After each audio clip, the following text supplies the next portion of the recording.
Hello, eighth graders. This is our lesson 3 of week 6. Today we are on textbook page 355. Are you ready? All right, let's start with a quiz. What tool is used to measure wind direction? Is it A, an anemometer, B, microscope, C, wind vane, or D, Newton? 5, 4, 3, 2, 1. I'm going to eliminate some answers. Newton is a Newton is a unit of measurement and that we use for forces. So it's not a tool, it's a unit of measurement. I'm also going to get rid of microscope because that is something that we use to look at something that we can't see with our human eye, like a cell of a body. Correct answer is wind vane. Those are those things you see on top of houses. They often have a rooster on them. Pretty simple tool. It's used to measure direction. Okay, today for our lesson, we're going to talk about some models. And no, I'm not talking about Instagram models. I am talking about a simple picture or diagram that helps us understand something complicated. So we use this all the time in science. I would say a famous model that you're pretty familiar with is the solar system. So here's a model of the solar system, and obviously the planets are not this close together. And you can see that there's some size differences, but it's not to scale, meaning it doesn't show the actual size difference. But what it does do is it gives us some information about the order of the planets and the general size of the planets. So right away I can see that Jupiter, that striped planet, and Saturn, that the orange planet with the ring, are much larger than the other planets. So it's very, very complicated, but we try to represent it in a simple manner so we can quickly get information from it. All right, and you guys, you use models all the time in your life. So right now I have a picture of a weatherman reporting. And so that's a model with representing different wind patterns with color. If you look to the right, this is like if you have an iPhone and you want to check the weather, you can see if we're looking at like the clouds and the sun, that tells you if it's going to be sunny or cloudy. These are models that you've used all your life and you know what they mean. It's in simple terms. Okay, today we're going to talk about using models for wind. So why do we need to use models for wind? Well, Earth as a planet has many different types of surfaces. Think about it. You can have water surface, you can have surface covered with plants and trees, and you can also have a desert surface. Also, Earth is on a tilt, and it's spinning, and because of the tilt and because of the spin, different parts of the world get sunlight at different times. And remember, if you're getting sunlight, you're also getting thermal energy, you're also getting warm. And this creates uneven heating, which creates winds.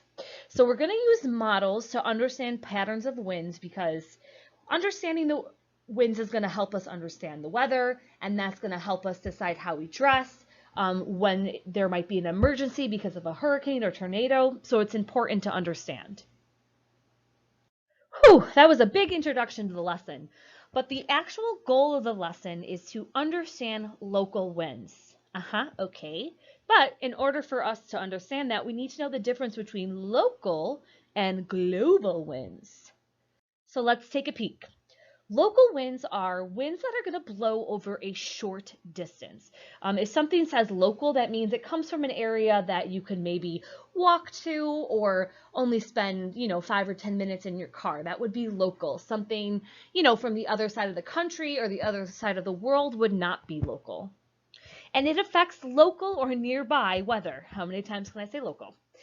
All right, let's compare that to global winds, which is a bigger scale. These are patterns of winds that move across the globe. That's another way to say Earth. So these are big, big, big, big weather patterns because the Earth is pretty big. All right, so today we're going to focus on local winds. And local winds will only form when global winds are weak. So I guess global winds take more importance, but if you have an area that's not really affected by global winds, then you're going to have local winds. Okay, I'm going to show you one of these local winds. So if you look on the screen, I have land on one side, and on the other side, I have an ocean or lake, just a big body of water. And I got Mr. Sun, and what's going to happen with Mr. Sun is that his energy is going to hit the surface. It is going to warm up the land, which is going to warm up the air particles above it. So what's going to happen? All of a sudden, I have those air particles that start to spread out, like so. So they start to expand, they become less dense, and they rise. And when they become less dense and rise, because they're getting warm, I have air pressure that's going to decrease.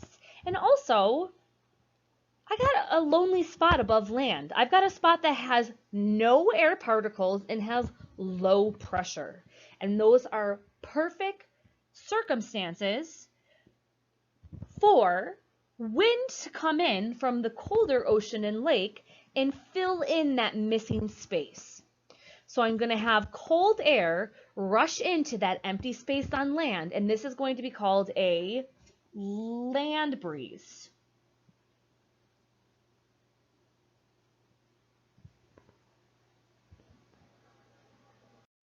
Okay, let's be at the same location that we were, only difference is now it's nighttime.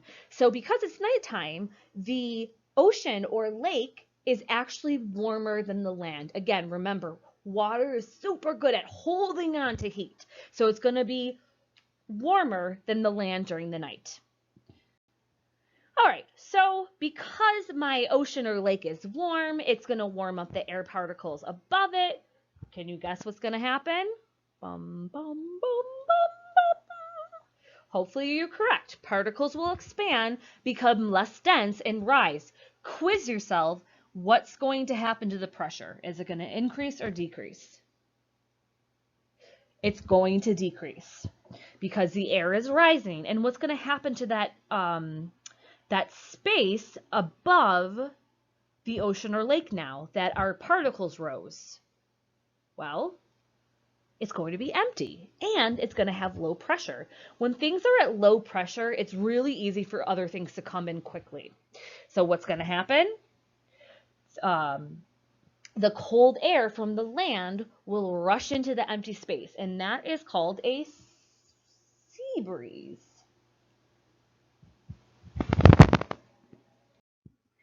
All right, so let's take a second to compare our two local winds that we talked about, which are land breezes and sea breezes. So our land breeze, we have air moving from warm land to cold sea, and it's going to be the complete opposite during the night. For our sea breeze, we're going to have air moving from warm sea to cold land. So if I had to sum it up in like a nice, neat little package, I would say that the air is going to move from whatever surface is warmer to the surface that is cooler. And depending on the time of day, will determine whether that's going land to sea or sea to land. Also remember that water is really good at holding on to heat, so even when the sun goes down, it's still going to take the heat that it absorbed during the day. So that's why we're going to have air move from the water to the land during nighttime, during the sea breeze. Okay, let's end with a quiz. What are examples of local winds? A, earth and global winds. B, land and sea breezes. C, local and global winds. Or D, sea breezes and mountain breezes. All right, I'm going to get rid of local and global winds because if it's a global wind, it can't be a local wind. Remember, local is a smaller size of an area and global is the entire Earth. I'm also going to get rid of earth and global winds. Again, we are not talking about global winds today. That's on a much bigger scale. We're talking about local winds that are smaller. So I forgot to count down. I guess I'll do it now. 5, 4, 3, 2, 1. You got a 50-50 chance.